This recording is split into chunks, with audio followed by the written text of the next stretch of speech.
What is up, freaks? It's your boy Marty Bent here to introduce this Rip of Rabbit Hole recap. Coming to you day late. Sorry about that. Matt is in a remote location. Had some technical difficulties yesterday when we tried to record, so we did it again this morning. Happy that we did. High quality rip.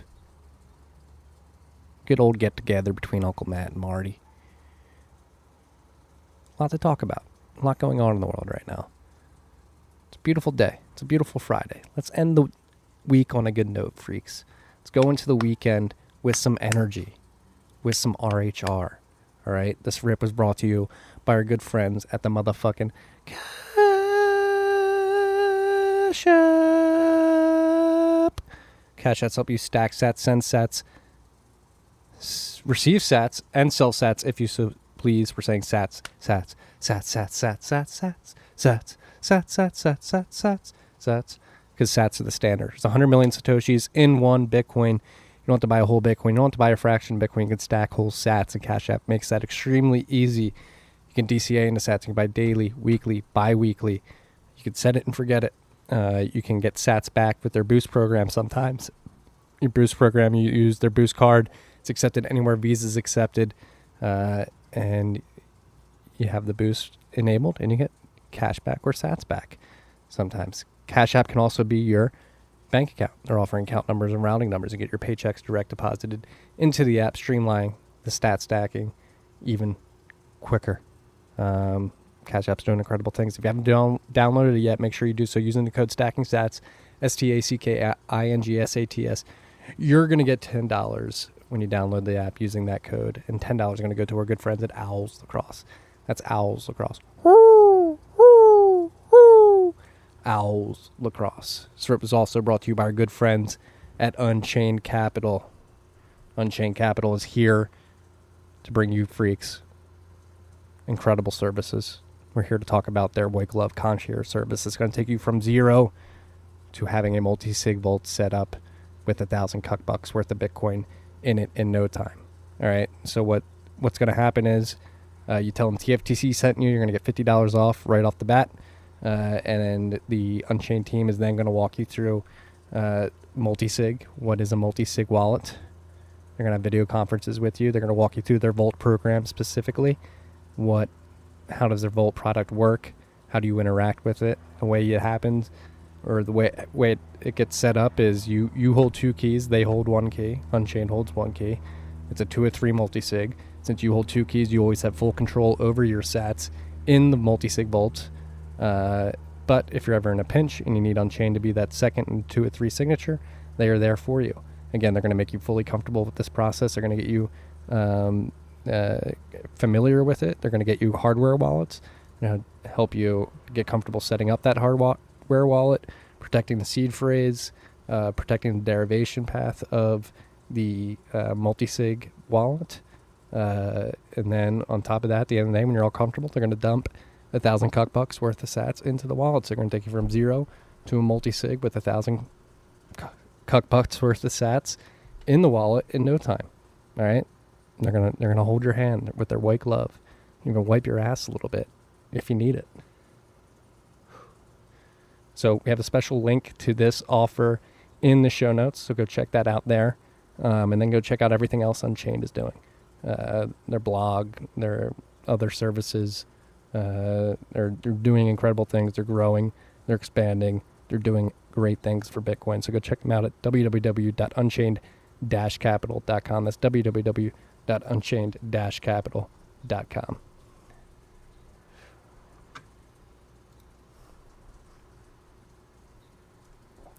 This rip is also brought to you by good friends at Hodl Hodl. Hodl Hodl is here to bring a lending platform to you freaks.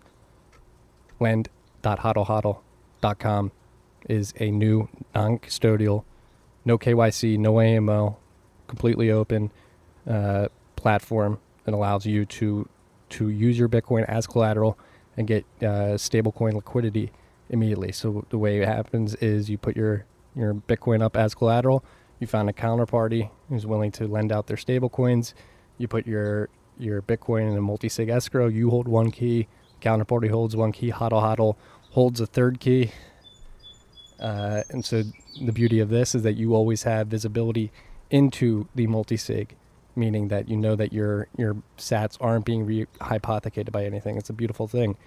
You don't want your sats to be rehypothecated. You want to know that they're not being lent out. HODL HODL makes that easy to do by leveraging Bitcoin's native multi-sig properties and letting you hold a key. And so if you don't want to sell your Bitcoin, need some liquidity, go to lend.hodlhodl.com. If you have some stable coins laying around and you want to get some yield on them, go on the other side of that marketplace. Put your stable coins up to be lent out at an interest rate. And people will put their Bitcoin up as collateral, get your stable coins, and then pay you back in interest. So go check it out. lend.hodlhodl.com. Last but not least, this rep is brought to you by our good friends at Brains OS Plus. All right, Brains OS Plus is the firmware that Brains is offering. The Brains team tells me that the slush pool update is planned for July. Okay, they're just triple and quadruple checking everything in simulations to make sure it's a silky smooth transition when the update goes live. It's coming soon. TM July is what we're hearing. Meanwhile, the latest update for Brains OS Plus firmware from the Brains OS Plus firmware team includes full support for Antminer S17E and T17E, as well as some significant improvements to the auto tuning for all X17 devices, and is available now at brains.com/os/plus. It's brains, BRAIINS.com/os/plus. Since network hash rate is at 1 year lows due to the China crackdown, now's a great time for miners to juice up their ASICs with auto-tuning firmware and stack even more sats. Take advantage, freaks. Take advantage. For those that don't know how it works, it mostly comes down to the silicon of the hashing chips. There are small variations in the silicon quality of every chip in an ASIC. Typically, stock firmwares that come with the machines treat the entire device as a uniform unit, sending the same frequency of voltages through the hashboards. Brains OS Plus boosts performance by experimenting with different frequencies and voltages on each individual chip to learn which chips are higher quality than others. Then it calibrates to send more work for higher quality chips and less work for lower quality ones. The end result of this per chip tuning is more hash and thus more sats per watt of power consumed.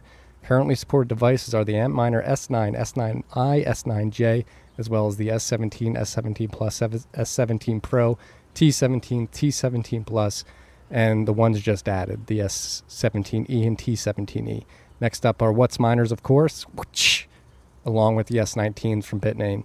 Stay tuned, TM, for more updates on the firmware and slush pool, and check out insights.brains.com.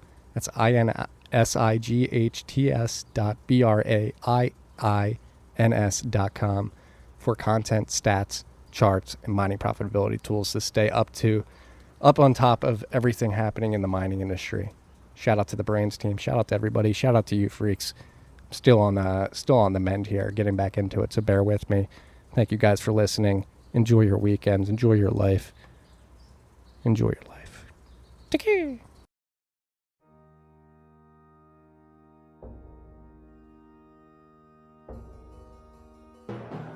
You've had a dynamic where money's become freer than free. If you talk about a Fed just gone nuts, all the central banks going nuts. So it's all acting like safe haven.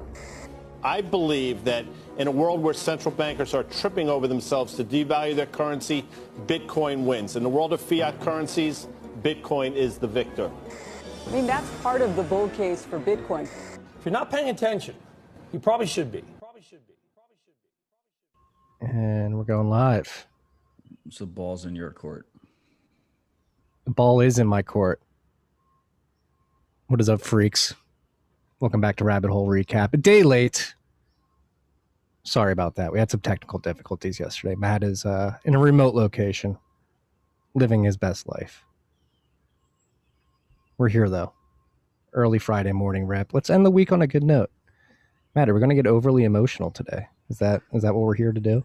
No, we're going to have a nice, quiet, level-headed conversation with minimal emotions. We're in just just a very monotone hour and a half, maybe we'll target. we can I think we can definitely do that. So we're gonna drop into our NPR voices today. We're gonna keep our quiet tone. We're not gonna get too toxic, if you will. We're just here to talk about Bitcoin, a peer-to-peer distributed cash system, on a Friday afternoon in June. A lot going on this week, Matthew. What are you most excited about right now? Well, so I mean, I'm gonna have to lean on you a bit here because I took a step back from the internet, Bitcoin, Twitter for the last week. I've just been enjoying nature, which has been really good for the soul. I know there's been a lot of panic on the streets, which is kind of what I love. It's like my favorite time in the space is when just everyone is losing their shit and there's bears everywhere. It very much does feel like Stacker's paradise right now. Haters out in full force. You know, I check Twitter. I've been checking Twitter, like trying to keep it down to once a day. Just trying to keep my phone use to a minimum. And every time I check, it's just like my notifications are just filled with absolute haters, which is usually bullish as fuck. And you just love to see it. Yeah. Water good on. Look, go down the wrong pipe. Crazy buy signals, in my opinion. When like everybody's just hate on Bitcoin. Kramer's selling it. He's like, I'm into Ethereum now. I'm into China Bitcoin. It's like this is like stacking opportunity. Alarm bells are going off all over the place in my mind as well. Kramer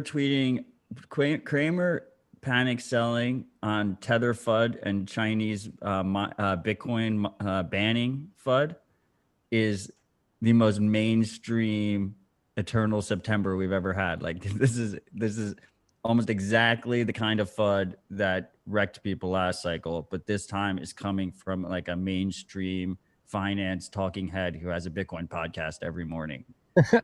So it's pretty unreal to watch. I think a lot of us that kind of expected this phenomenon to happen, but to actually watch it happen in real time is a little bit unreal, right?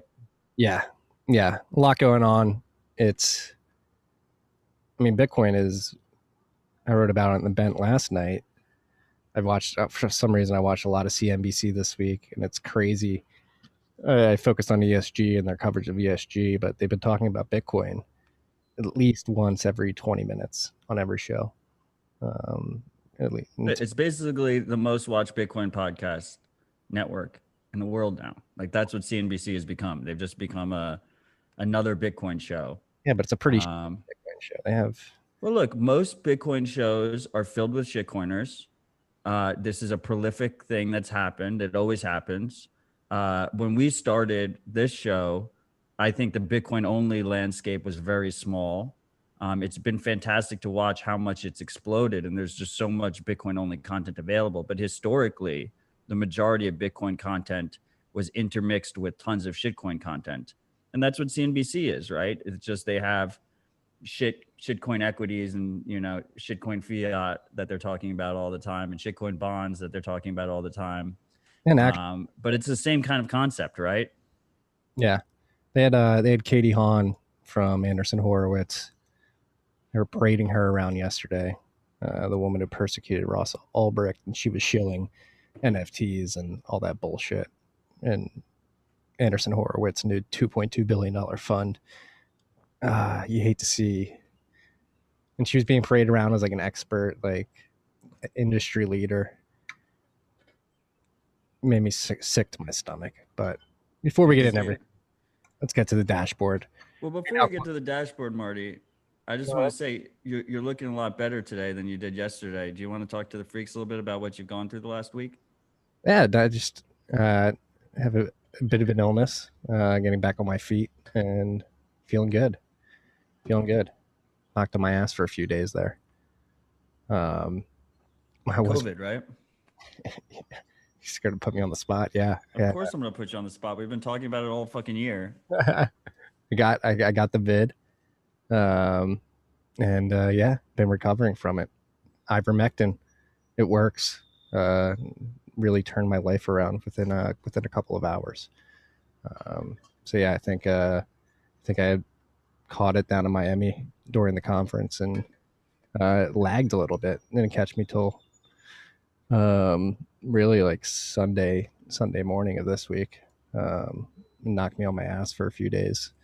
Got my hands on some ivermectin and feeling a lot better now. So there are treatments out there. I highly recommend ivermectin if any of you guys get it. The sooner the better. But it is not easy to get. I did have to like haggle a couple pharmacies to actually fill a prescription of ivermectin.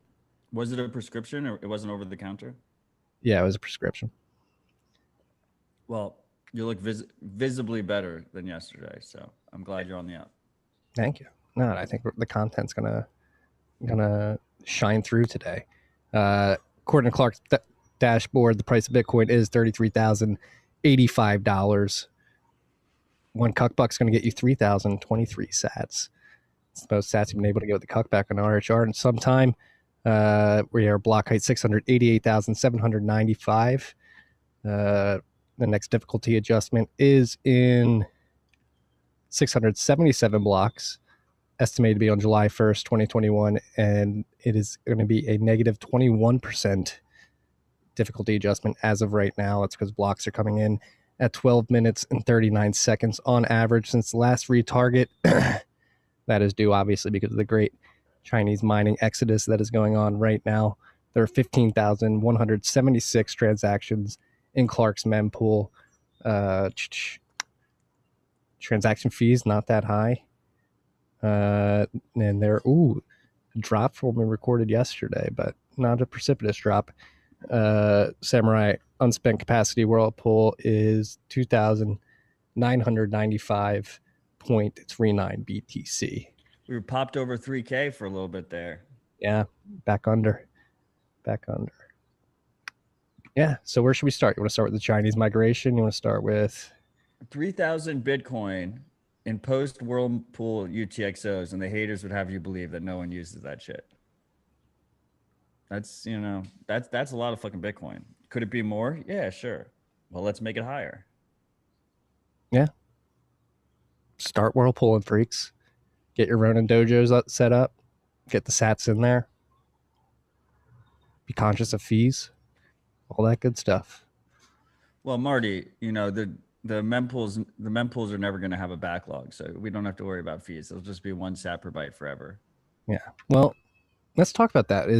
Do you think it really is crazy that the mempool clearing so aggressively now could be because blockchain.info upgraded to SegWit finally? Do you think that's it?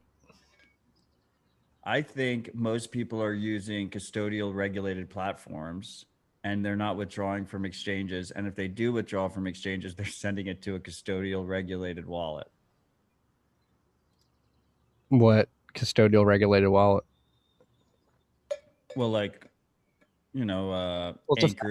and Coinbase custody and what? It's a fact that blockchain.info is the most used wallet, right? Sure.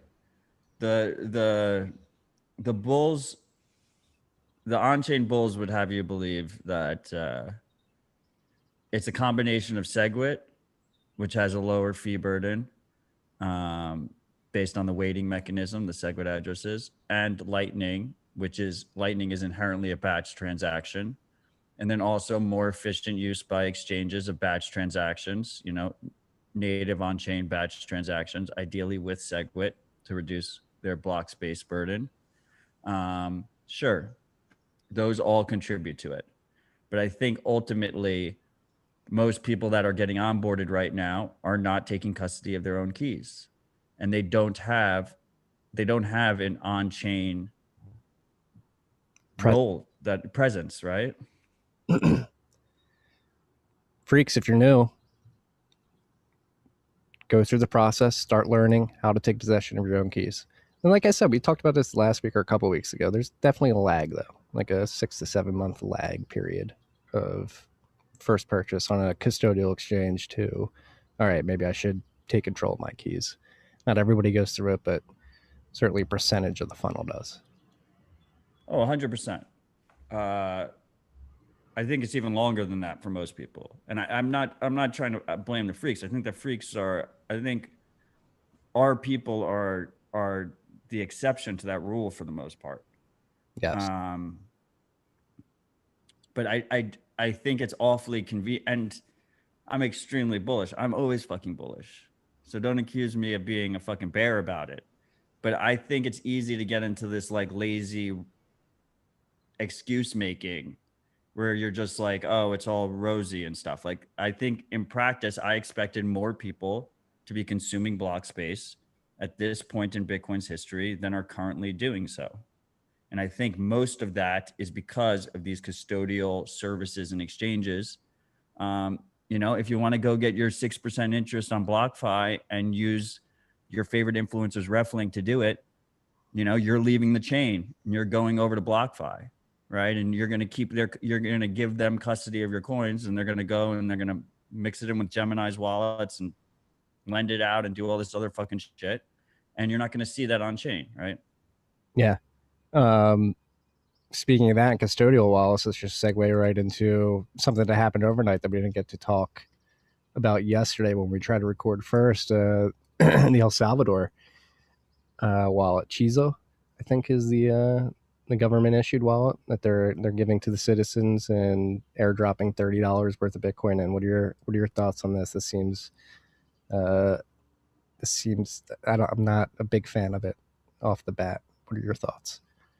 I haven't really. He announced it yesterday, I believe. Yeah, I gave like a presentation. And it was a fully Spanish presentation, which is fair. That is their language. What were you expecting to speak to the country of El Salvador in English?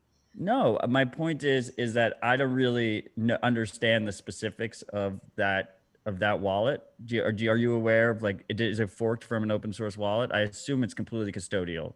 One of the aspects I saw is that you can seamlessly switch between US dollars and Bitcoin. So to me, in my head, what I think is, like a white label version of Strike for a country, but I'm not sure. Are you aware of if it forked from a project, or if it's open source, or if it's custodial or non-custodial, or any of the important specifics? I'm not aware. I think you do have to register for it. I think you have to tie your identity to it, obviously. I'm not aware if it's forked from anything.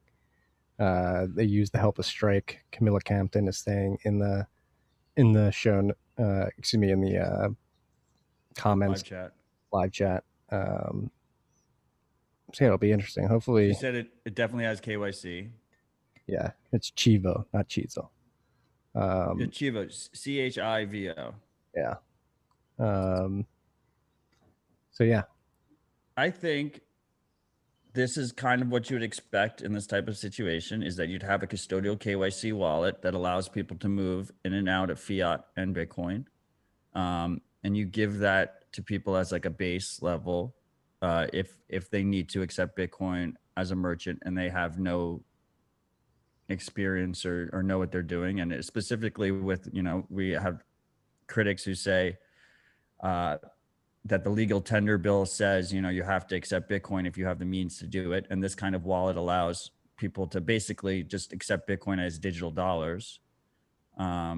If you saw a government move to ban cash and remove cash and move you on to a completely digitized system, this is exactly what you would see without Bitcoin, right? Where you'd have a custodial KYC platform that they have complete control.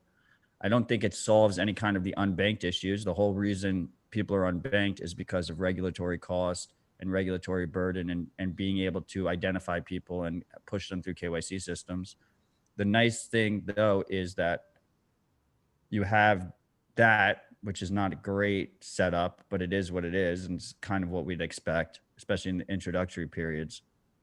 But you also have this open monetary network in Bitcoin that ideally, I assume that wallet can, I hope that wallet can pay a Lightning invoice and receive from other Lightning wallets, right? And as long as it connects into that open system, then users and citizens will have a choice to use a non-KYC, non-custodial alternative. Yeah. Yeah. Yeah, no, I think the important thing is that users don't have to use this wallet to use Bitcoin within El Salvador. They can use non-custodial open source software as well, I believe. I think this is just the government trying to provide a service. If you want to get the $30 that they're giving out, I think you have to download Chivo and do the KYC and all that good stuff, but or all that crummy stuff. But yeah, I mean, they're rolling this out pretty quickly. Was it announced 3 weeks ago? They've already got a wallet being launched, and they're giving out $30 to Worth of Bitcoin, worth of Bitcoin. Yeah, which I guess they can instantly convert if they want to. yeah, Which is a common tactic to just encourage people to install an app or something. I do, want to push back a little bit, right? Is like this kind of app is going to be very good for financial surveillance, right? So it would be nice to see, maybe in the beginning, a higher percentage of El Salvadorians will use this app for Bitcoin, but will move to more private alternatives. I hope to see that. That's something I think we should watch. I think on the flip side, if you have like a popular mobile wallet or custodial wallet that has a lot of private information, that could be logging a lot of private information, whether that's IP addresses or on-chain addresses or Lightning transactions if it's a custodial wallet, and then it gets purchased by a KYC regulated company, you could have a lot of the similar issues, and it could happen in a situation where the user isn't even aware that it's going to be connected to KYC records in the future.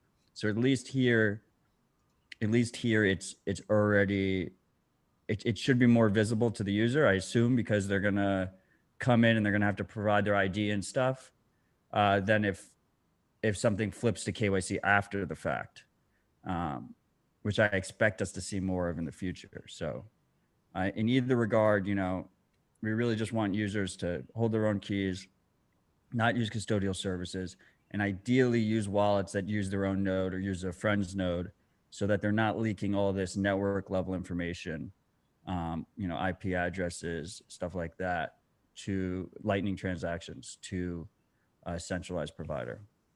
yep. We need more TO gyms in El Salvador, getting people set up with nodes and helping people get connected to their node. Tio is uncle in Spanish, if you didn't understand that, Matt. I mean, I'm very aware. I speak decent Spanish. I can understand Spanish. I speak it better when I'm drunk. I do as well. I do as well. I do a lot of things better when I'm drunk. Are you drinking on this episode today? No, I'm in the Eastern time zone, so it is in the morning right now. I understand you've been drinking a lot of rum this week. I have been. How's that for a rum drunk?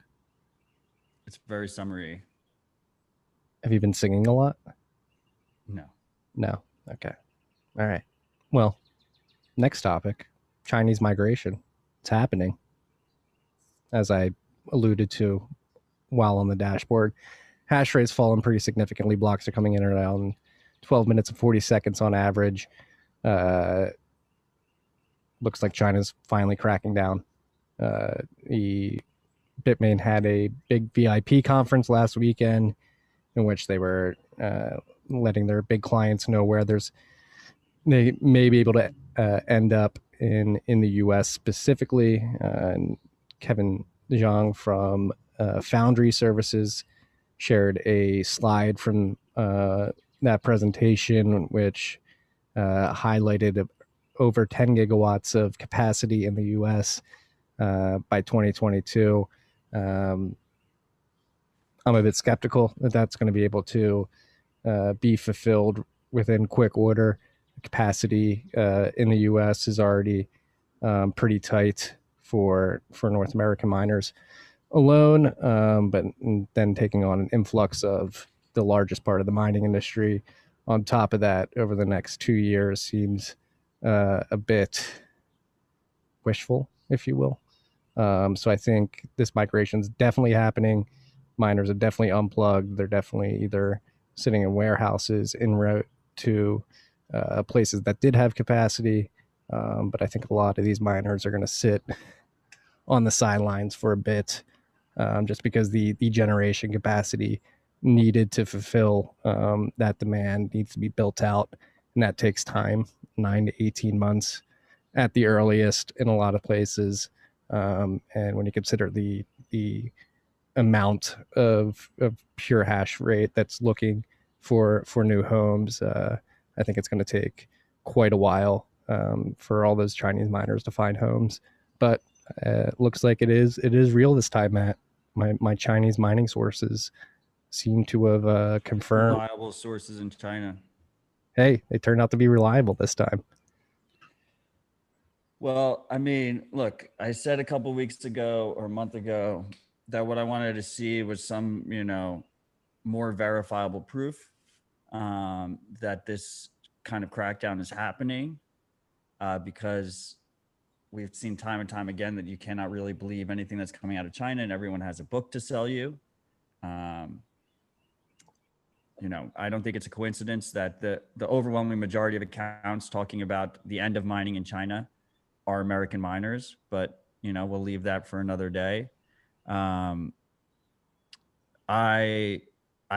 very surprised if this is actually the case, if this is actually what the Chinese government is doing. If you wanted to have more control over Bitcoin, it'd be better to identify and regulate and control the miners within your borders rather than kicking them out of your borders and letting them leave with their machines. So if that is the case, I think it'll go down as one of the biggest blunders in CCP's history. That's not to say they don't make mistakes. So maybe they are making that mistake. I clearly there's a ton of hash moving out of China. I wonder what the magnitude of that is, because I've seen some reports that say like 90% of all hash rate in China is going to be out of the country within the next month or so. Usually when you see numbers that high about anything, it's Yeah. kind of filled with bullshit. Yeah, I don't think 90% is the right number. My Chinese mining sources have told me that there are many like under the radar operations that are still up and running. And yeah, so this really attacked the bigger operations. I think last year there was an initiative to have the big mining farms officially register with the government. And I believe a lot of them went along with that and went through the proper registration. And I think those were the main ones targeted this time around too. So the ones that actually went, did all the paperwork and The KYC. yeah, the KYC. It's almost like the first step is you KYC your targets, and then after you have them under your thumb, you fucking push. Yeah, and so it's a shame, right? They tried to comply and like be within the books, and actually came to backfire on them, getting forced out. And it's a real shame, right? Like, and we've said this many times on the podcast, like the Chinese mining industry is arguably the most ruthlessly competitive part of the Bitcoin industry to date, the first 12 and a half years, right? Like they've innovated, they're ruthless, they're like very capitalistic. It's just ironic being in China that you have this crazy capitalistic industry in the Bitcoin mining industry, whether it be at the actual mining of the Bitcoin or the creation of the ASICs and the computers that make it go round. And it's,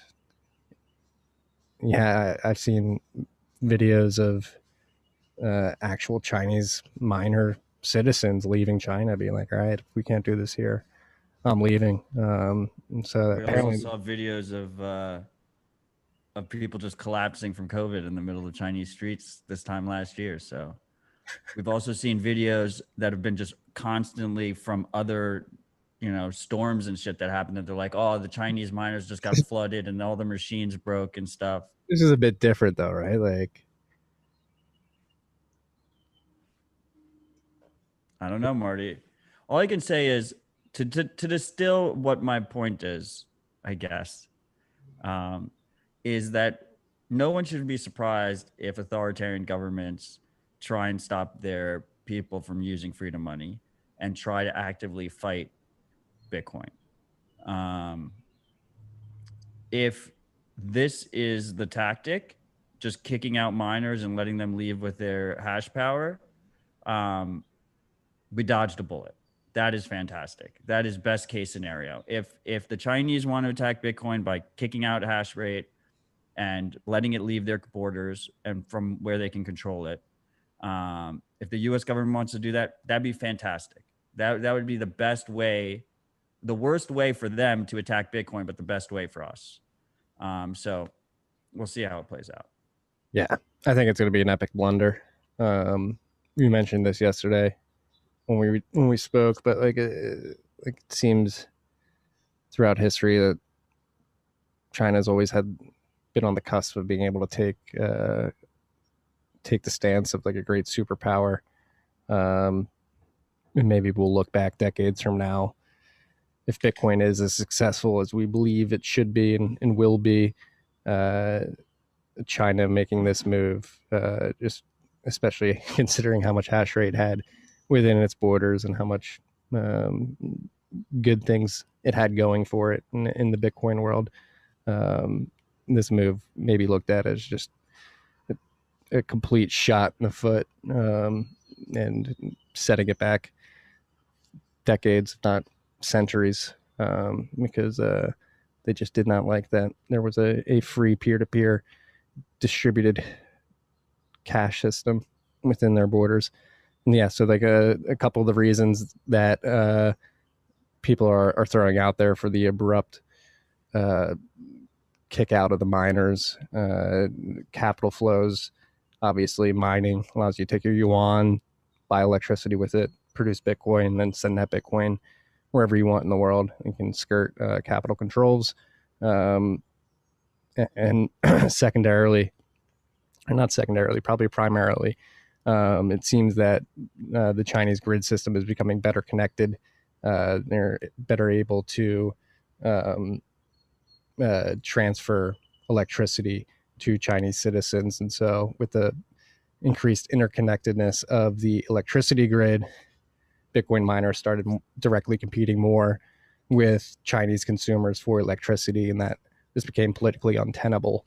And so the Chinese government said, hey, the citizens need this electricity. We need you to get the hell out. And so with that being said, that should be a lesson to everybody throughout the world that's taking in some of these miners as well. These political risk on the grid exist where you live too. When push comes to shove, if Bitcoin miners are consuming electricity and competing with local consumers, the local consumers are going to get priority over Bitcoin mining. And so this does not preclude miners in the United States or anywhere else that are mining on grid from getting kicked off because of political reasons as well. So be aware of that. Think off grid. I think that's the future of mining throughout the world, not only in the US or anywhere particularly. I mean, I think on a long enough time scale, mining has the opposite of what people usually see, which is it has diseconomies of scale, where I think, twofold, basically, you're able to get cheaper energy in smaller amounts. The cheapest energy, you're not going to be able to necessarily have a huge, massive warehouse to do it. And the second thing is what you just kind of described, which is this regulatory burden, this regulatory risk that you face if you're a larger operation, specifically if you're a larger operation on grid. I expect smaller operations that are not only professional off-grid operations, but also smaller operations that maybe are, subsidizing heat for boilers and hot water and stuff like that, and smaller and home miners, right? Stuff like we see with our buddy Econo Alchemist or Diverter, where they have, or Neil Ronin Miner, where you have, 10 to 12 miners in your house or in your shed or something on your property, and maybe you're willing to mine at a little bit of a loss because you have KYC free coins. The main thing that has been pushing that away from reality so far has been that the ASIC life cycle hasn't been that long, but we're already seeing that start to extend with the S9s. I mean, the S9s have been profitable for Six, half a decade or something now, right? Like 6 years, some of them, yeah. that's insane, right? So that's exactly what you want to see, because if you do like one of these small level operations, you don't want to see your hardware just go out of, become obsolete within 6 months, 7 months. And then because the bigger companies always have an easier job sourcing the new hardware. So having that older hardware last longer and longer, I think really just helps distribute hash rate, and we'll see it go to smaller operations around the world. And right now we're kind of in this like muddy transition period. And that's why like China's, if everything we're hearing is to be believed, the CCP is making a massive mistake here and basically pushing us past that point of no return, where we go to a world where, no specific jurisdiction or country or region in the world will have more than, let's say, 30% of the hash. Yeah. Thank you, CCP. Thank you, Xi, for the assist. Are they really that? That's like, this is where like, now I like try to put my Chinese 4D chess hat on. Are they really that dumb to let this happen like this? What do you Guess think? we'll see. Yeah. They don't, they're pretty, they've had pretty effective policy in other regards in terms of their influence and expansion around the world. So how, yeah, like how could this be, how could this, I don't want to say backfire, but like what could the long con be here? What could the long con be? the easiest long con is that they're just fucking, that this isn't actually happening, that the majority of the miners are just being put on lists and KYC'd up the kazoo, and they're regulatory capturing them while pushing this narrative to kind of drive down the price of Bitcoin and deflate our sales, which is a narrative they pushed many times in the past, which is just a very simple, China's banning Bitcoin, just create some fear. But in reality, what they're doing is gearing up for a 51% attack. Alternatively, you could just see some basic regulatory capture where they just have their own blacklists and they force their miners to try and not mine those kind of transactions and push up the price of those kind of transactions, specifically privacy preserving transactions. They can also quietly have miners submit all their XPub data and submit all their UTXO data, so that they're building a surveillance system on the side that no one really knows how big their data set is. And they can make it so, if you're a Chinese mining pool and you want to pay out to your individual miners, then all those miners have to be KYC'd to a subset, something like that. Yeah. We shall see. We shall see. That is one of the things that people are saying is driving the price lower too, is a lot of these miners have to pay to move their stuff out of China, so they're having to sell Bitcoin that they would otherwise have held, and that's why we dropped below 30 temporarily earlier this week and are hovering in the low 30s. Yeah, I mean, it's easy for us to say in the Western world, this is, the 10th time Chinese, banning Bitcoin FUD isn't going to get me. But if you're a rich Chinese miner and you're already on the CCP's radar, like absolutely you're going to fucking panic, rather than hodl, of course you're going to try and get some cushion and protect yourself a bit. Like that's just natural. And that's why it's been effective in the past. Whenever they announce that there are going to be some kind of restrictions or whatever, it's usually met with panic. I think yesterday or today, Poolin announced that they're stopping payouts on their, they have these cloud mining tokens where if you hold the token, you get a proportion of that hash rate return. And they just stopped the payouts completely for that, which is another case of, why cloud mining should never be done by anybody. If it's not your machines, it's not, your Bitcoin.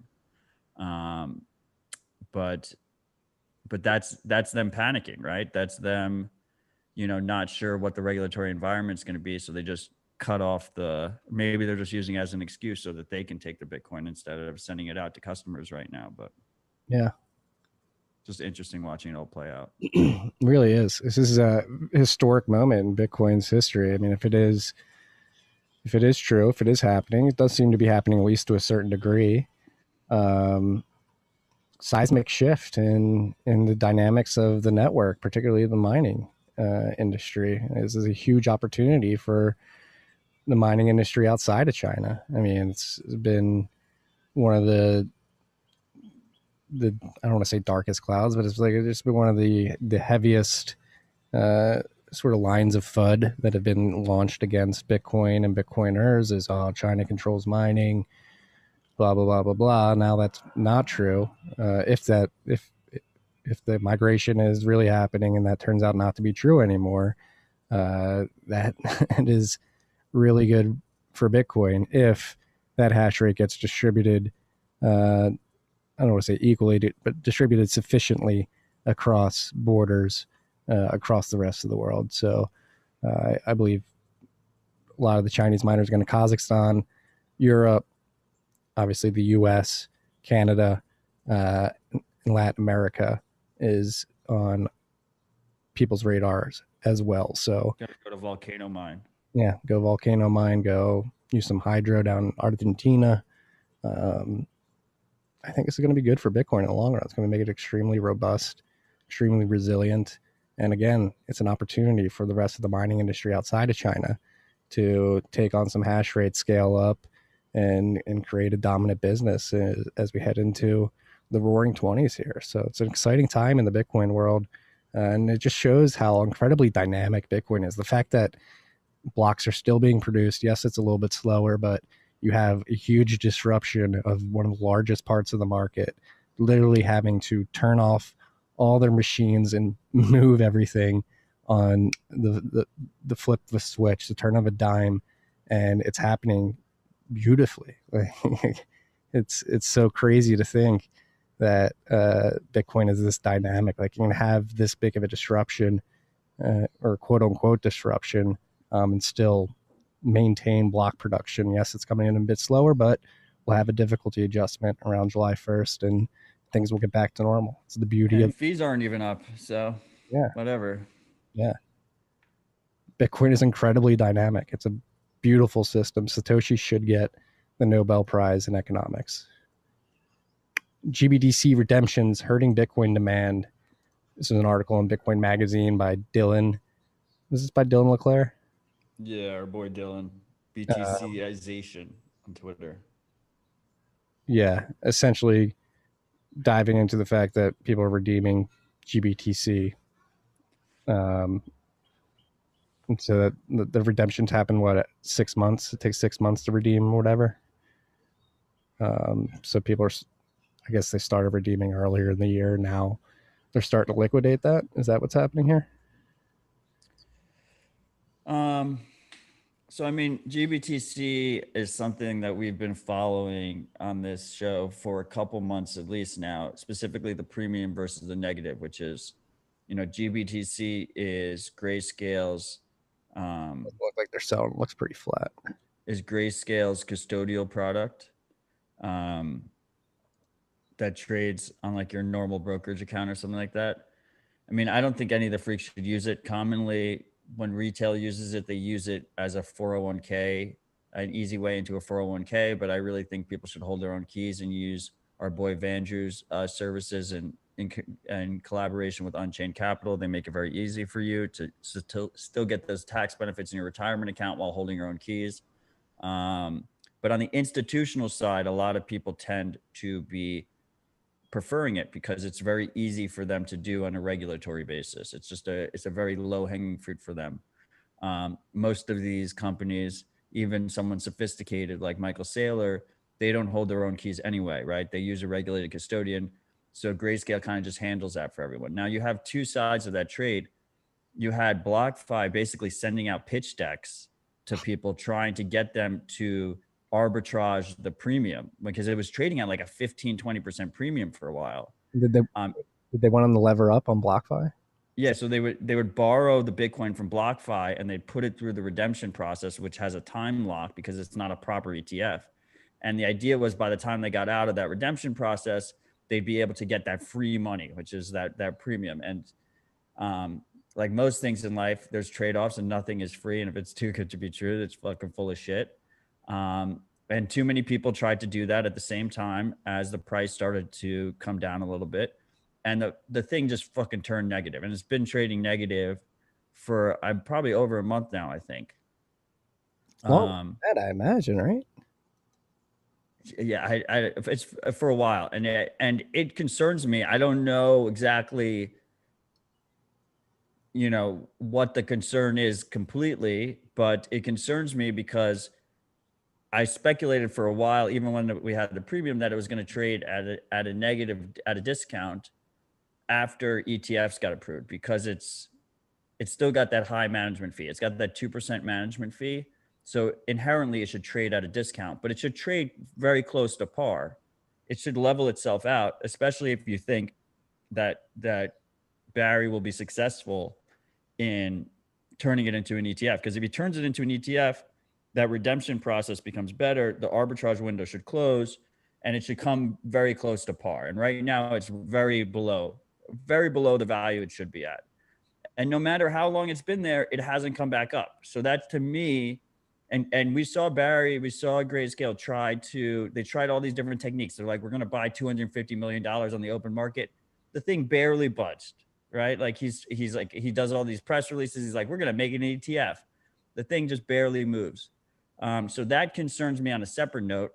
My understanding of what Dylan is saying here is that if you're an institutional investor, you can come in through GBTC and you're able to get that discounted price instead of buying real Bitcoin and holding it yourself. You can get that 12% discount if you just buy GBTC. Yeah. GBTC, man. Just buy Bitcoin. They're moving fast to turn it into an ETF, though, so we'll see how successful they are in that endeavor.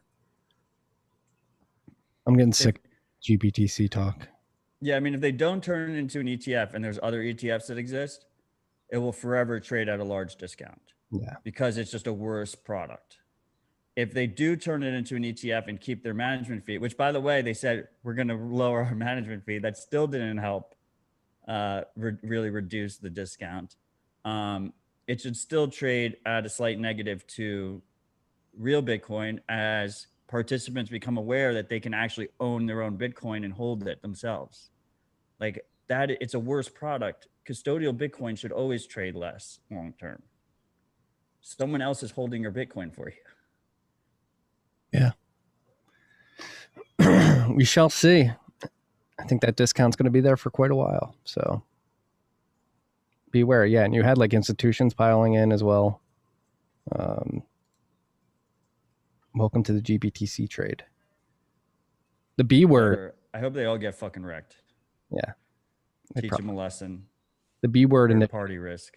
Announced yesterday, Jack and Kathy Wood and the team at Paradigm are teaming up for a one-day conference, July 21st of this year, how institutions can embrace Bitcoin. They're trying to demystify Bitcoin and break down why it's important, how it's being leveraged currently, and how it can be leveraged in the future, and really dig into the importance of Bitcoin and its existence on this planet right now. So the Crypto Council for Innovation, which I guess ARC, Square, and Paradigm are leading, are running this. Matt, you will be presenting. What are you presenting on, dev incentives or Bitcoin and privacy? Bitcoin ethos and self-custody. I'm looking forward to participating. Bang, bang. And it looks like Elon and Dorsey are going to have they're going to have what they called as the talk about Bitcoin. It was like Elon was like, how's that dude a billionaire? It's just like, so, you know what? They're going to have the talk. Jack and Elon are going to talk it out. This is all going to be virtual, by the way. Yeah, it's all virtual. I have faith that Jack will be convincing. Maybe get him, maybe get Elon thinking straight. Not going to hold my breath, though. And my understanding is twofold. So they're going to have like a live event, and then they're going to basically have cut up pieces of content from that event. So they'll have like a library of free content focused on the institutional side people, so that, and just keep building up that content. So there's like a homepage where they can just send people that are working for these big companies, and give them some Bitcoin education for free. Hell yeah. Oh yeah. No, I love this initiative. Shout out to Jack, Kathy, team at Paradigm. I know Arjun is going to be participating as well. Shout out to Yassine at ARC. Looking forward to that event. Very important work, demystifying, having those strong voices, getting out in front and debunking FUD and helping people to approach Bitcoin in the correct way, not just look at the price, but the freedom enabling aspects of the technology, the peer-to-peer distributed nature of the technology, the how it works, the why it works. This is important. This is important stuff. You can't have just Kramer screaming about the price and people calling it digital gold without combating it. We need voices to get out there and push back. Like, hey, it's not just digital gold. You can do really cool things. You should learn about the Lightning Network. Speaking of the Lightning Network, this is on the list, but Ryan Gentry had some nice stats. All the like I know you don't like metric stats, but all the Lightning Network stats are looking pretty healthy right now in terms of like Bitcoin locked in public channels, amount of nodes on the network. I'm looking for this particular tweet right now. Give me a second here.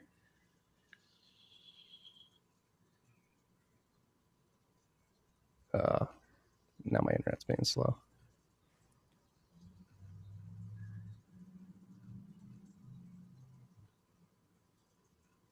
Here it is.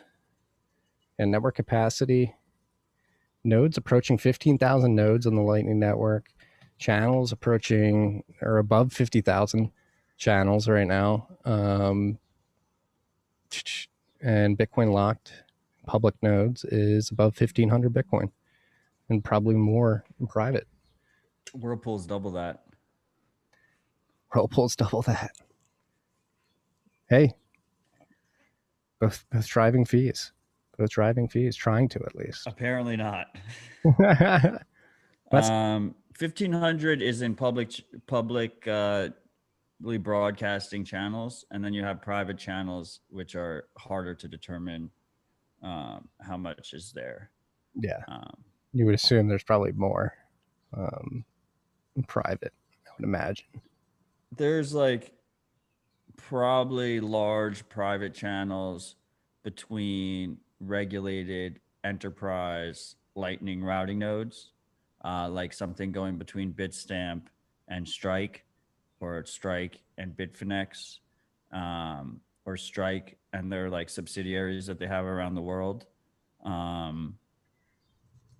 I kind of don't feel like that is the Lightning Network, right? Like we're basically, what we're going to have is we're going to have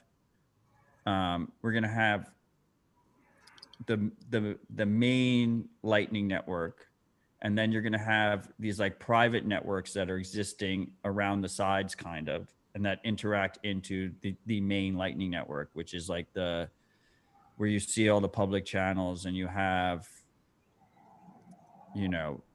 sovereign node operators that are running Tor only nodes and have their public channels, broadcasting that anyone can connect to, right? And then you're going to have these professional Lightning nodes that are KYC'd, run by regulated companies, that are going to have restrictions on who can open channels with them. And they're going to have really large private channels as well between their business partners, because they don't want those routing relationships to be broadcast to the world. And then on the other side, for the sovereign users, we'll see private channels for like end users. So like if you open, for instance, like I believe like all the channels that Breeze opens for their users are private channels, right? And those are small $100, $200 channels. and they only need like one or two to like a big routing node in order to access the broader network. So if you subtract that latter type, I don't think really accounts for that much yet. Like I think it will going forward as there's more end users that are using these mobile first wallets that only have like one or two channels that are all private. I just don't think those users really, in terms of Bitcoin volume, are a very large percentage yet. I think the majority of private channels right now, and this is all intuition, right? Because they are not being publicly broadcast, are between these, these large routing nodes, these like regulated companies. Yeah, I would agree with that. It would make the most sense right now at this particular time. Like, yeah, it computes. Should we get the shout outs? Sure. All right. We got 2 shout outs this week. Hi, Marty and Matt. Listener from Switzerland here. I want to say that you two are awesome. RHR is fantastic. I never miss a show. We love you and your work. Your work is tremendously important for the community and for the world as a whole. The fight is tough, but we will win. Bitcoin will prevail and great peace will come. If you ask me, Bitcoin will swallow it all. The nasty elites, the fiat fraudsters, and anybody who is a traitor to individual freedom. Please keep on doing what you do. We across the pond do our best to spread Bitcoin, to accelerate adoption, and to get people to listen to RHR. Thank you. Europe needs the world needs you, because in the end, we're all Americans at heart. Americans in the sense of the founding fathers, Americans in the sense of being born to be free, and Americans in the sense to make the world a wonderful place through hard work, integrity, and love. The orange light will shine upon every single human being. Stay humble and stack sats. Cheers, Dobby. Thank you, Dobby. That was beautiful. Really appreciate it, man. Appreciate you, Dobby. Very heartfelt. I'm gonna go grab a beer. Whoa. 11:30 beer for Matthew.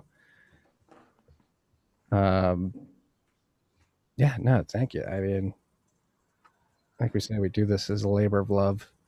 We love doing this. We love coming in week in and week out, you freaks here to talk about Bitcoin. Do this because of you guys. Yeah, it's always crazy to get shout outs like that. Here's the second shout out of the week. If I hear blockchain one more time, ellipsis. Thanks for the great content, Marty and Matt. Much love from a member of the Blockchain Guild at a technology consulting firm. Stay strong, brother. Stay strong. Blockchain Guild. They gave you the guild name at the consulting firm. That must feel good. This guy works at the Blockchain Guild?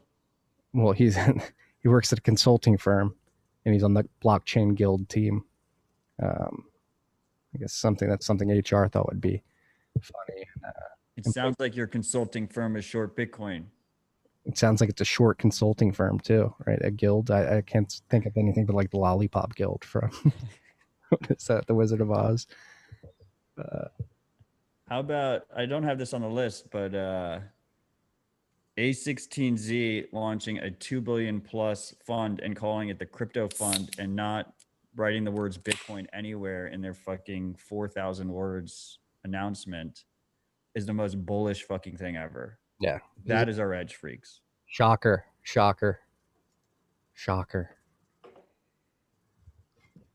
Like, I think I mentioned it earlier too. They were like parading Katie Haun around on CNBC yesterday. You think they're going to invest in any shitcoins? They already have. They will continue. Yeah, I know. Hey, Coinbase is just their dumping grounds for all their shitcoins. it's the portfolio consolidation company of A16Z. It's really amazing. It's really, I mean, I guess you can't expect someone to think differently than what pays them, right? Like they just make so much money off this shit that it's like, I wonder what their personal portfolio breakdowns are in terms of Bitcoin versus shitcoins. That's the thing, is like the shitcoiners, a shit ton of the shitcoiners have a large portion of their net worth in Bitcoin. They're not loyal. Do not see the opposite. The opposite is not true. Yeah. Yeah, they're like 90% Bitcoin usually, if you ask any of them. Like, oh, I'm still 90% Bitcoin. You never see anybody who's like 100% Ethereum or anything like that. Not even Vitalik is. What does that tell you? What does that tell you? We're rolling into the software updates. Looks like all the devs heard your call for updates last week. Back to work, devs. Build on. LND version 0.13.0 has been released. Spectre DIY version 1.5.5 has been released. Running that, consider upgrading. Rust Lightning version 0.0.98 has been released. We're going to read some release notes here because it's pretty major. This is what they've been working on at Square Crypto. This Rust Lightning implementation for quite some time, and so this should be considered a release candidate for the first alpha release of Rust Lightning and the broader LDK Lightning Development Kit. It represents several years of work designing and fine-tuning a flexible API for integrating Lightning into any application. LDK should make it easy to build a Lightning node or client which meets specific requirements that other Lightning node software cannot. As Lightning continues to evolve in new use cases for Lightning to develop, the API of LDK will continue to change and expand. However, starting with version 0.1, objects serialized with prior versions will be readable with the latest LDK. So, yeah, it seems that the Rust Lightning implementation is in the wild now, at least in beta. This is something that Square Crypto team met. They said, what do we want to work on? We want to work on Lightning. What do we want to build? We want to build an implementation. We went with the Rust implementation and the Lightning development kit. And looks like the fruits of that labor are being brought to market now. So shout out to the Square Crypto team and everybody else who contributed to that Lightning implementation. Excited to test it out. Looks like we lost Matt here. We'll see if he comes back. I'll just keep rolling with the software updates here. We got Join Market version 0.8.3 has been released. Join Box version 0.5.0 has been released by OpenArms. Blue Wallet version 6.1.6 has been released. You're running Blue Wallet, consider upgrading there. Lightning Terminal version 0.5.0 alpha has been released. Sparrow Wallet version 1.4.2 has been released. And last but not least, Umbrel version 0.3.13 has been released. So if you're running any of that software, consider upgrading. Letting Matt back into the room now. We lost you there, brother. You're muted. I am back. Thank God. I was worried about you. I had to restart my computer. Everything just broke over here. That was pretty quick. It was a pretty quick restart. We just finished the software updates. Awesome. Bullish as fuck. Appreciate you reading those to the freaks. Oh, hey, I think they appreciate it too. They know, hey, I have to go download my new software. What was your favorite software update this week? I think it was the Rust Lightning. It's just interesting to see them finally get something to market. You know? Awesome. What about you? I don't have the list in front of me, and I'm afraid my computer is going to break down. So, what's going on with your computer, dude? I'm excited to see progress on more Lightning implementations. It'd be nice if we didn't. Once again, appreciate all the work of developers out there that are a lot of times doing this stuff for free and doing it for the mission. And I'm not doing that. So I'm not trying to throw stones, but it'd be nice if we had like kind of an existential threat for Lightning short term is if it's just one major implementation.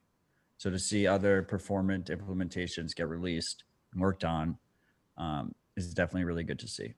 Yeah, agreed. Moving back to the list, MicroStrategy bought more Bitcoin. You like that the headline? What's new? Now they hold over 105,000 coins. It's quite a lot of Bitcoin. Held by MicroStrategy. Just can't stop stacking. Their cost basis on the last buy was 37,617. So they're still underwater on that by about $4,000. It feels relevant, but I feel like we should just bare minimum talk about it. I'm kind of done with the topic at this point. Yeah. Thank God Bitcoin's not proof of stake.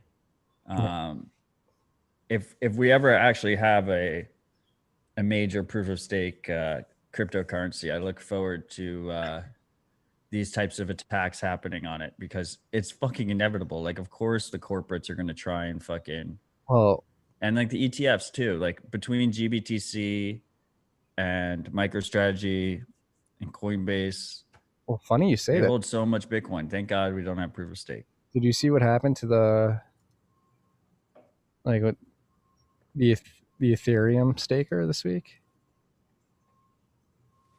It was like What they like sued Fireblocks or something? yeah, like one of the top 10 stakers of ETH 2.0. I think they had $75 million worth of ETH, which is many thousands of ETH. Yeah, their custodian didn't didn't back up their seed phrase or their private key. They just completely lost it. So they lost like 10% of stake, or like I think it was like 8.75% of. I don't know. It like read kind of fishy. The whole thing was just it seemed like the participants of that lawsuit lacked personal responsibility and kind of deserved it, whatever happened there. Agreed. Like there's a lot of things we could blame proof of stake for. I think those people would have had fun staying poor even if they were using Bitcoin. Yeah, no, but what does that do? Like, if you just have all that staked, you don't have the private key. Is it just stake into perpetuity and you can't do anything? No one knows, Marty. No one knows. We've already discussed it too far. All right. I'm sorry. The British FCA is cracking down.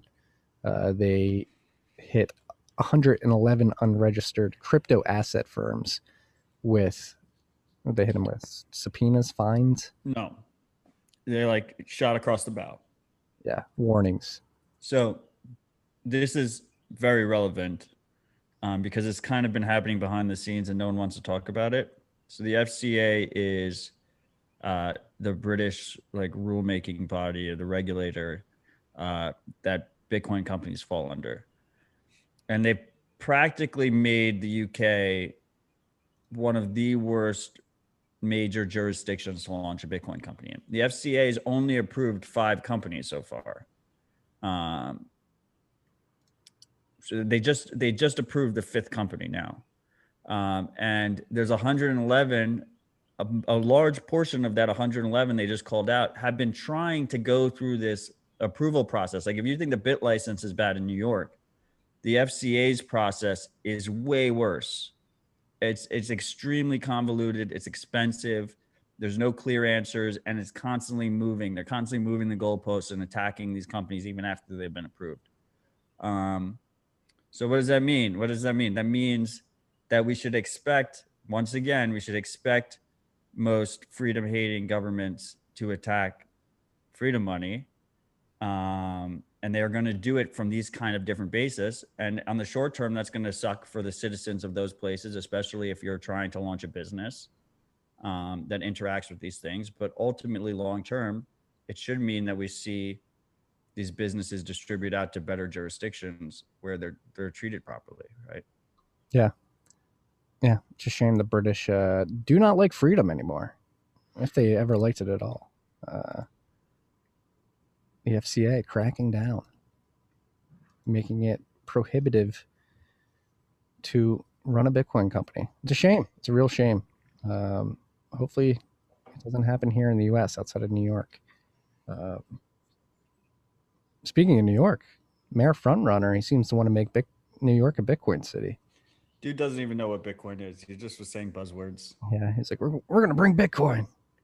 People like don't what people say doesn't matter. What they do matters more. Yes. Just judge, I'll believe it when I see it. What they do, not what they say. The good thing is, at least it's like a positive buzzword talking point now, right? And he could have said blockchain or crypto or digital assets, and he said Bitcoin. I think he specifically said bring Bitcoins to New York, which doesn't even make any sense grammatically. But Like at least it's a buzzword, I guess. We have that going for us. We got the buzzword. Bitcoin is a buzzword. Is it a trigger word? I guess that's a I question. still think the plural of Bitcoin is Bitcoin. It's Bitcoins. Yeah, no, we disagree on that. This is one of the important debates of our time. We at least, I think we disagree on at least bi-weekly on how that works. Yeah, I buy Bitcoins bi-weekly. You buy Bitcoin bi-weekly. I buy Bitcoins bi-weekly on the cash. I stack multiple Bitcoins. Just kidding. I wish that would be dope. Iran. I think Sats is plural. Like it's not Sat, it's Sats. Yeah. 43 million Sats, but 0.43 Bitcoin. Or 143 million Sats, but 1.43 Bitcoin. 100 million Sats is 1 Bitcoin. 200 million Sats is 2 Bitcoins. It's very simple. It's very simple. It's very straightforward, Matt. I don't see how you can. What is 1.2345 Bitcoin? It's 100 million. That's not my point. Not 123 million Sats is 1.23 Bitcoin. 43 million Sats is 0.43 Bitcoin. No, it'd be 1 Bitcoin. So it'd be 1 Bitcoin, 23 million Sats, or whatever. What was that? It'd be 1 Bitcoin, 23 million Sats. And if you get to like 200, if you get 2.3 for that's how we're gonna pronounce it. 300. We got to work this out. The decimals, because of the decimals, it just makes more sense if it's just Bitcoin. Okay. All right. And also, it's just better for OPSEC's sakes too, especially in as the price continues to go up. That's true. Speaking of OPSEC, Iran seized 7,000 Bitcoin miners in an abandoned factory. This page is loading. We don't know if they're even Bitcoin miners, but I assume they're Bitcoin miners. Yeah. They said cryptocurrency computer machines. Yeah. Computer mining machines. Iran Police Chief General Hassan Rami said that 7,000 computer miners were seized in an abandoned factory in the west of the capital city. State news agency IRNA reported. This was after the state put a 4-month moratorium on mining due to stress on the grid. What's the plural? What is if you see like 7 deer? It's deer. It's not deers? What about like You're still stuck up? We're talking about Iran. I caught 20 fish. Fishes. Fish. No. Fish. Yeah. Sorry. We're talking about Iran. We're talking about Iran now. Okay. Please. You pull together here. So Iran seized 7,000 machines. Again, they had a 4-month moratorium on mining over the summer due to the stress on the grid. They didn't want miners taking electricity from the grid during peak summer hours. And I guess they were able to identify this abandoned warehouse mining operation using the grid. Again, highlights political risk in mining on the grid. You can easily be identified if you're mining on the grid and you're not registered. So beware. But it also highlights what you would expect an authoritarian government to do when they're attacking miners is they bag and tag the compliant miners, and then they make an example. Maybe they do a 4-month moratorium, and then they make an example of anyone who's mining and hasn't complied. Right. And what do they do at that point? They don't say, oh, well, take your miners and go sell them to miners in another nation that we're competing with in every other facet of the world. They actually fucking seize them and take control over them. And then mine for themselves. Or they, they have a dude who's like connected to the regime and they have him run the operation, right? Yeah. And well, they already are effectively forcing the register miners to mine for them, right? They have to give their Bitcoin to the central bank. Exactly. So yeah, if you freaks didn't know that, Iran last year at some point made it so if you're a registered miner, you had to sell your Bitcoins to the central bank. I believe they're going to use that for the sole purpose of purchasing exports. Excuse me, not purchasing exports, purchasing goods from outside the country. So Iran, Bitcoin mining, story grows. More ransomware. Matt wants to make you freaks aware of ransomware that's not in the mainstream Pisa ransomware. This is targeting educational entities in the UK and in 12 states in the United States. Not too sophisticated, but just another example of ransomware in the wild. Matt's got a deck beer. That looks very good. Is that Flying Dog? Flying Dog, yeah. Because Marty's Owl in the comments asked what I was drinking, so I was trying to do it in a non. Well, there we go. Didn't mean to interrupt you. Continue. No, I was done. The ransomware. Oh yes. So this is just another ransomware. I've decided that with all the talk of ransomware being the next narrative against Bitcoin, every time I find a small little story about some random ransomware, we're going to talk about it on Tales from the Crypt. Yeah. Let's expect the ransomware to heat up. It's coming. This was not in mainstream news or anything. This is like a bleeping computer article about it. Yeah. Gladstein, our boy Gladstein, had an incredible piece in Bitcoin Magazine yesterday, fighting monetary colonialism with open source code. He dove into the history of basically French colonialism across 15 African nations, and basically the forced currency that these African nations are forced to use by the French, the franc de la communauté financière africaine, or franc of the financial community of Africa. And it just highlights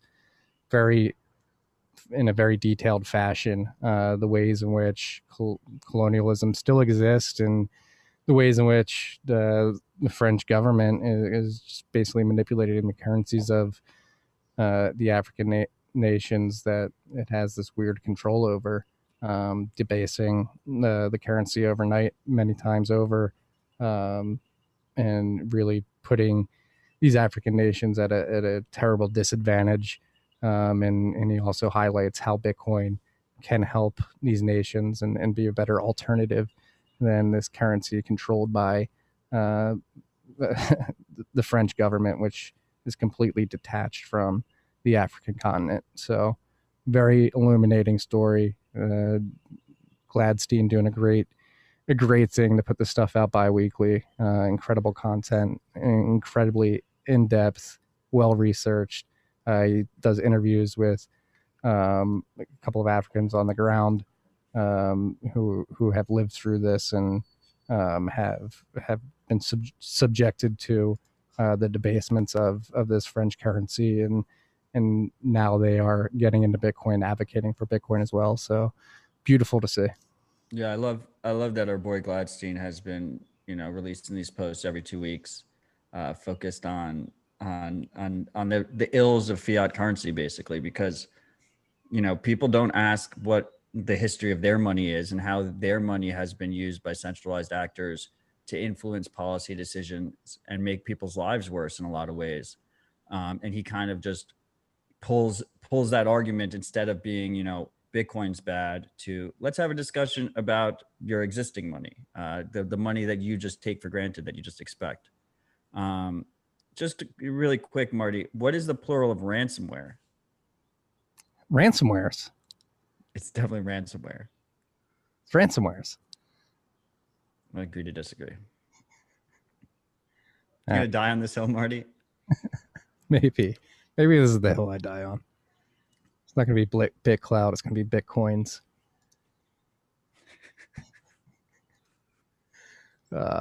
Shout out to Gladstein. He's a real one. He really is. Last but not least on the list, Peter McCormick interviewed President Bukele of El Salvador. Very very great interview, eloquent. President Bukele was very eloquent in his reasoning behind Bitcoin, why he believes it's important, why he feels confident to have El Salvador go out and put their neck out and champion Bitcoin. So if you guys haven't gone to listen to that or watch it yet, go do so. Learn about the first nation state to make a Bitcoin legal tender. First sitting president to go on a Bitcoin podcast if you don't include CNBC. Yeah. Yeah.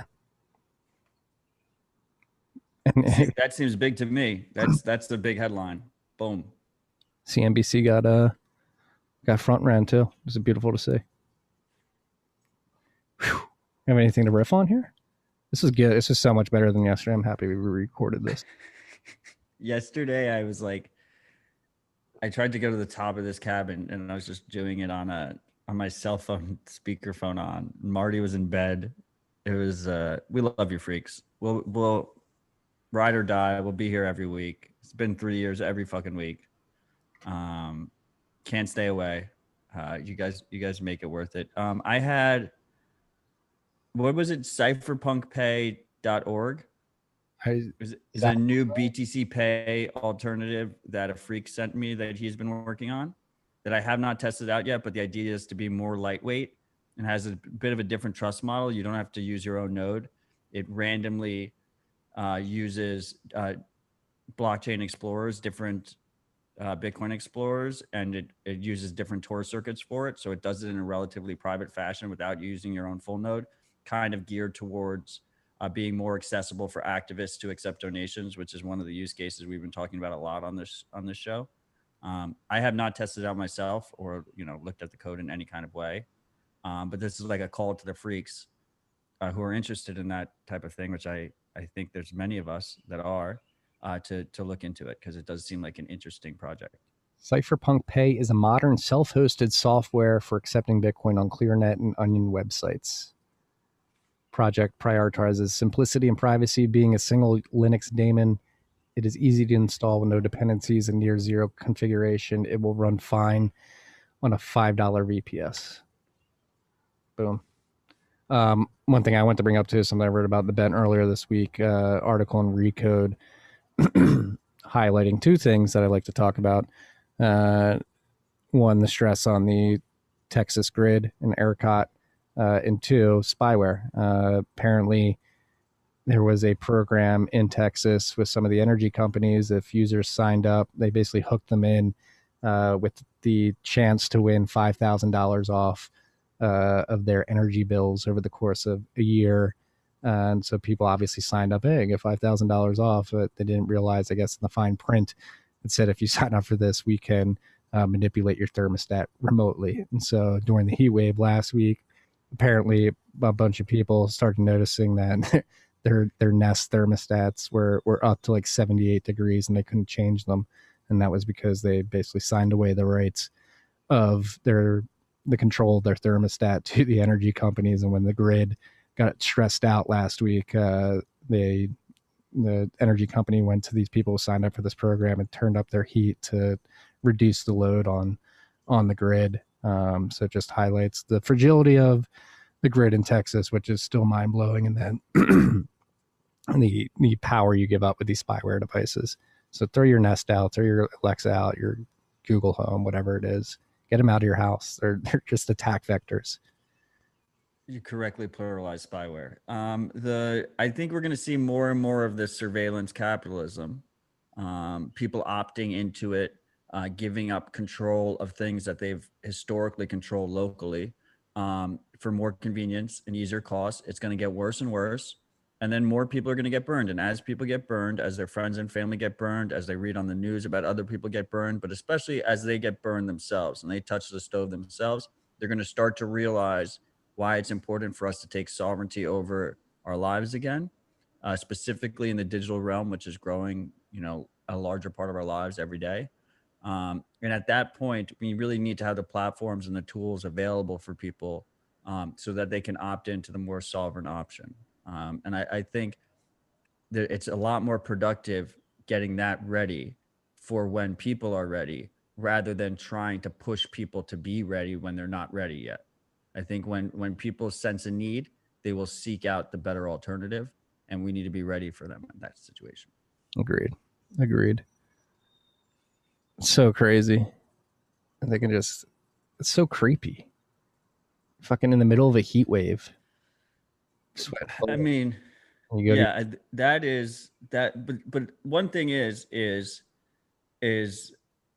when it comes to electric and gas, we, especially if you're in a developed part of the world, we've kind of already ceded control to centralized options. Like we see, that's what rolling blackouts are, right? Like rolling blackouts are a centralized company.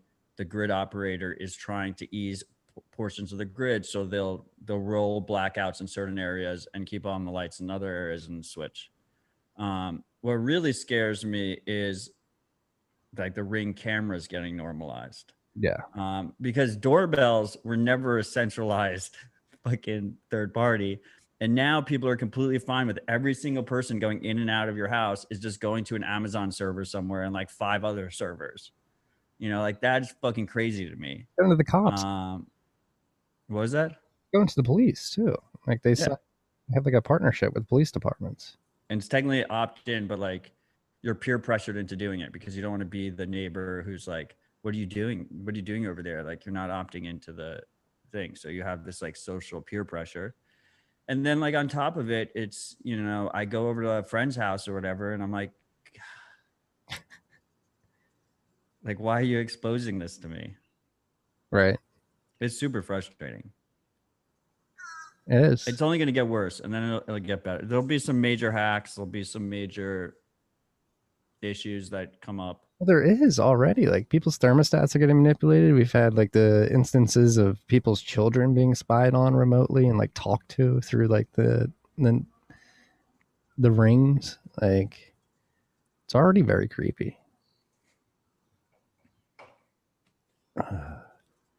Get it together. Get it together. We need to get it together. We need like Start 9 Labs. Matt Hill, when he was on, was talking about building a sovereign closed loop security system. We need that to get out there. I cannot wait to pick that up once it gets to market. We can't end it without talking about John McAfee, sir. Never ate his dick. I really don't think he killed himself. He didn't. He didn't. Maybe he OD'd. Maybe he overdosed, but I don't think he killed himself. He was getting that good smack in prison.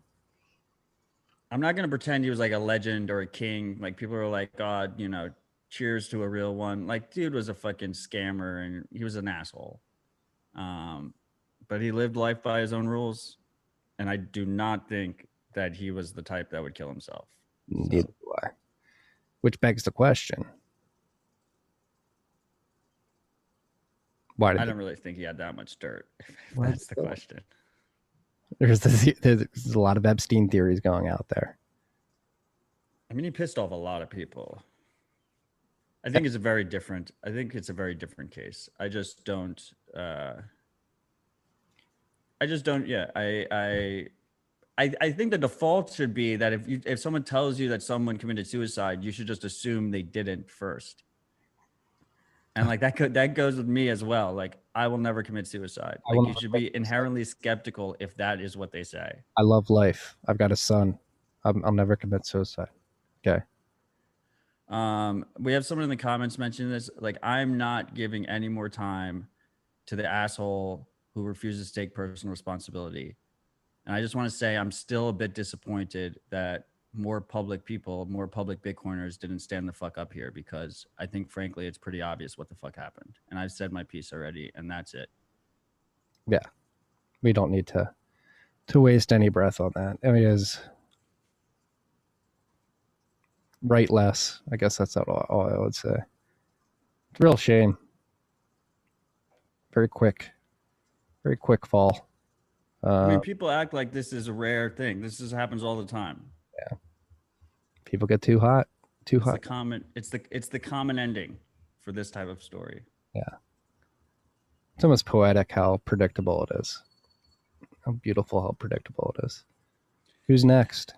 I don't know. Let's end it on a positive note. Yeah, what should we end it on? It's a beautiful day where I am right now. I might go to the beach. It's a miserable day where I am right now. That's why I'm recording inside. Uh, It's foggy and bright. Look at these windows. This is fucking crazy. what should we end it on? What should we end it on? I'm bullish on Bitcoin, man. I know we're hovering here at 32,000. Stacker's paradise, man. It really is living in a stacker's paradise. Living in a stacker's paradise. It's gonna be a great year, right? Already is a great year. I'm excited for summer coming into full swing. I feel like this is going to be a fantastic summer. I feel like people are just ready to go Yep. after the last year of nonsense. The village by the sea is popping right now. Vibes are high. We got the whole. That's why I'm on the back deck. We got the whole family in the house right now. So it's me, my wife, my son, my in-laws, my wife's sister, my brother-in-law, their kids. Packed house. That's awesome. Yeah, I think people should just, in this sideways action, there's a tendency for people to go a little bit crazy on the internet, specifically on Twitter, because Twitter's designed to just fucking one-liner at each other. Just take a step back, don't stop stacking, and just like enjoy the little things and just enjoy your family and enjoy your friends. Because that's life is short. That's the most important thing. Yeah, seriously. Yeah, I've been taking a break from Twitter this week too. It feels good. We have Bitcoin M Books asking in the comments if we're going to El Zante to Bitcoin Beach anytime soon. We did talk about this last week. We both plan on making our pilgrimage down there at some point. That's what every Bitcoiner is expected to do now, it seems. Marty seems like he wants to broadcast to the world when he'll be doing that. I will not be mentioning it until after I come back, but it is on the list. I would love to go down there. I will be making it down there as well. Probably not anytime in the next few weeks. I need to get a negative COVID test, I imagine. One of the guys from Barstool actually reached out to me. He wants to go down there and shoot some content potentially in November. And I might meet him down there for that. Do some Barstool content with him. It'd be pretty fun. I just fucking love what they've been doing down there. I've loved what they've been doing down there before the legal tender thing. I love what they're doing down there now. I love their initiative with Katie Diaz's memorial fund to create an official Olympic center there for the surf team, for the El Salvadorian surf team. Shout out to the dirtbags in Al's Lacrosse's group, his chat. We raised, I believe, over 14 million sats or 0.14 Bitcoin for the Katie Diaz Memorial Fund. So that's just awesome to see. Hell yeah. Shout out to the dirtbags. You scumbags. I don't know why you hang out with Al. He sucks. He's creepy. Oh, it was 10.4 million sats, 0.104 Bitcoin. It's the noon bell in my village by the sea. We have a noon bell here. Yeah, beautiful day. Enjoy life. Enjoy this time on this rock that we have. Enjoy Bitcoin. Thankful that we have it at this particular juncture. Speaking of which, like, we just had a very high inflation indicator to the PCE. So I think it had its highest year-on-year growth ever. So it doesn't seem like inflation's going to stop. Jerome Powell really pussyfooted around the inflation question on Congress. While speaking on Congress last week, there's really no talk of like tapering or anything like that. Like, so it seems like they're going to go full bore ahead. You have Christine Lagarde at the ECB really trying to drill negative interest rates into people's heads. She's like, it's good for people. It's good. It's good. She's like literally gaslighting people with like, no, don't worry. Negative interest rates are good. It's good that I steal your money from you. So yeah, the central bankers are not stopping what they're doing at all. They're going to go full bore ahead. And so thank God Bitcoin exists. We have the sound digital currency, sovereign digital currency in the digital age. Just keep stacking. Love you, Marty. Love you, freaks. I'll see you all dispatch next week. And RHR, stay humble and stack. Peace and love.